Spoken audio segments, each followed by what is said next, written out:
है। अब सवाल यहाँ पर इसलिए उठाए जा रहे हैं कि सुप्रीम कोर्ट ने तो अभी हाल ही में यह फैसला दे दिया, पर इसी प्रकार का मामला जब 2004 के अंदर आया तो उस समय क्यों मना कर दिया गया। अब ये 2004 का मामला क्या है, तो आप जरा यहाँ पर देखिए, ये आपको दिखाई दे रहा है आंध्र प्रदेश। तो आंध्र प्रदेश बनाम सुप्रीम कोर्ट के नाम से एक आर्टिकल आपको हर जगह दिखाई दिया होगा। 2004 के अंदर सुप्रीम कोर्ट में याचिका दर्ज करी थी आंध्र प्रदेश सरकार ने। आंध्र प्रदेश सरकार का कहना है कि हमारे यहाँ पर एसटी एससी के कई सारे वर्ग निवास करते हैं और उन वर्गों में ज्यादातर वो व्यक्ति आगे बढ़े हुए हैं जिनकी पुरानी पीढ़ी भी आगे बढ़ी हुई है, यानी कि लगातार वही स्टेप बाय स्टेप आगे बढ़ते जा रहे हैं। पर ऐसे वर्ग भी हैं जिनको एक टाइम का खाना भी नसीब नहीं हो रहा है, तो कम से कम उन वर्ग को आगे बढ़ाने के लिए इनका आरक्षण कम कर देना चाहिए। इस बात को लेकर आंध्र प्रदेश ने क्या किया था, सुप्रीम कोर्ट के अंदर याचिका लगाई। पर उस समय सुप्रीम कोर्ट ने यह फैसला कर दिया था, इस मामले पे अगर कोई कार्रवाई कर सकता है या फिर फैसला दे सकता है तो केवल राष्ट्रपति दे सकता है और संसद दे सकता है। इसमें सुप्रीम कोर्ट कुछ नहीं कर सकता है और सुप्रीम कोर्ट इस पे किसी प्रकार का जो है फैसला नहीं देगा और वहां पर इस सारी बातों को खत्म कर दिया गया।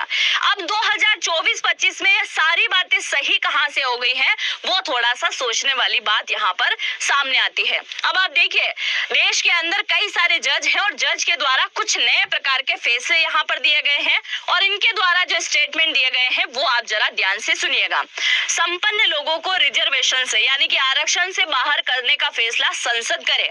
एक शख्स जब आईएएस आईपीएस बन जाता है तो उसके बच्चे गांवों में रहने वाले उसके समुदाय की तरह असुविधा का सामना नहीं करते हैं, फिर भी उसके परिवार को पीढ़ियों तक आरक्षण का लाभ मिलता रहेगा। अब ये संसद को तय करना है कि संपन्न लोगों को आरक्षण से बाहर करना चाहिए या नहीं करना चाहिए। Justice BR Gavai supreme court के जज हैं जिनके द्वारा ये स्टेटमेंट दिया गया था।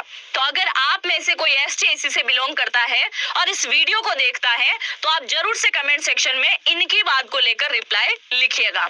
आगे देखिए, एसटी एससी के भीतर ऐसी श्रेणियां हैं जिन्होंने सदियों से उत्पीड़न झेला है।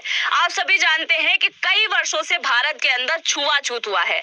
आज भी सिर्फ कहने में आता है कि भारत में छुआछूत खत्म हो रहा है, जातियों को लेकर लोग नहीं लड़ाएंगे, पर अब तो सरकार भी क्या करने वाली है, जातिगत जनगणना करने वाली है। और जातियों के नाम पर तो पहले भी लड़ाइयां होती आई है, अब भी लड़ाई हो रही है और जाति की वजह से ही छुआछूत भेदभाव वाली चीजें सामने आती रही है। तो अब देखिए, इनके साथ ऐसा हुआ और आरक्षण दिया गया और आज भी कई सारे व्यक्ति ऐसे हैं जो गांवों के अंदर इस उत्पीड़न को आज भी झेल रहे हैं। ये हकीकत है क्योंकि मैं खुद गांव से बिलोंग करती हूँ और मैंने मेरे सामने ऐसी कई सारी चीजों को देखा भी है। आपने देखा है तो जरूर से लिखिएगा। एससी एससी वर्ग के केवल कुछ लोग ही आरक्षण का लाभ उठाते हैं। क्रीमी लेयर की पहचान कर आरक्षण के दायरे से बाहर लाने की नीति बने। क्रीमी लेयर आप समझ चुके होंगे, अभी जस्ट मैंने आपको समझाया। वो तबका, वो वर्ग जो केवल एससी एससी से आता है पर उसने अपना अच्छा खासा विकास कर लिया, तो अब उसे आरक्षण देने की कोई जरूरत नहीं है। केवल उन्हीं व्यक्ति को आरक्षण मिलना चाहिए जो खास तरीके से इसका हक रखते हैं। आगे देखिए, सच्ची समानता हासिल करने का यही एकमात्र तरीका है। एससी एसटी के क्रीमी लेयर और मेला ढोने वाले के बच्चों की तुलना सही नहीं है, ये बात भी कही गई है। आगे और भी जरा स्टेटमेंट देखिए आप, सुप्रीम कोर्ट के जज ने यहाँ पर क्या क्या कहा है। यहाँ पर जस्टिस BR गवई की बात करें तो पिछड़े समुदायों को प्राथमिकता देना राज्य का कर्तव्य है। एससी एसटी में कैटेगरी में केवल कुछ लोग ही आरक्षण का आनंद ले रहे हैं, यह हकीकत है। आप खुद इस बात को देखिए। दूसरा, एससी एसटी में छोटा और ताकतवर वर्ग सरकारी ऊंचे पद और अच्छी सुविधाएं पा रहा है, जबकि बाकी लोग अब भी गरीबी और पिछड़ेपन में जी रहे हैं। राजनीतिक प्रतिनिधित्व बढ़ रहा है लेकिन पूरे समुदाय का विकास किसी प्रकार से नहीं हो रहा है। आगे आप देखिए, आरक्षण केवल पहली पीढ़ी तक ही मिलना चाहिए था, ये किसने कहा है, पंकज मित्तल जस्टिस है। ये भी इनके द्वारा कहा गया कि आरक्षण तो केवल पहली पीढ़ी तक ही मिलना चाहिए ये था, अगर कोई पहली पीढ़ी आरक्षण लेकर हाई लेवल तक पहुंच गई है तो दूसरी पीढ़ी को इसका हकदार बिल्कुल नहीं होना चाहिए। तीसरा, एसटी एससी के लिए आरक्षण संविधान के अनुसार ही होना चाहिए और संविधान में एसटी एससी के लिए क्रीमी लेयर का प्रावधान नहीं होना चाहिए।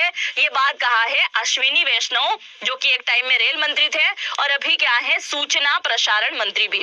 रेलवे भी है इनके पास में डिपार्टमेंट और ये सारा डिपार्टमेंट इनके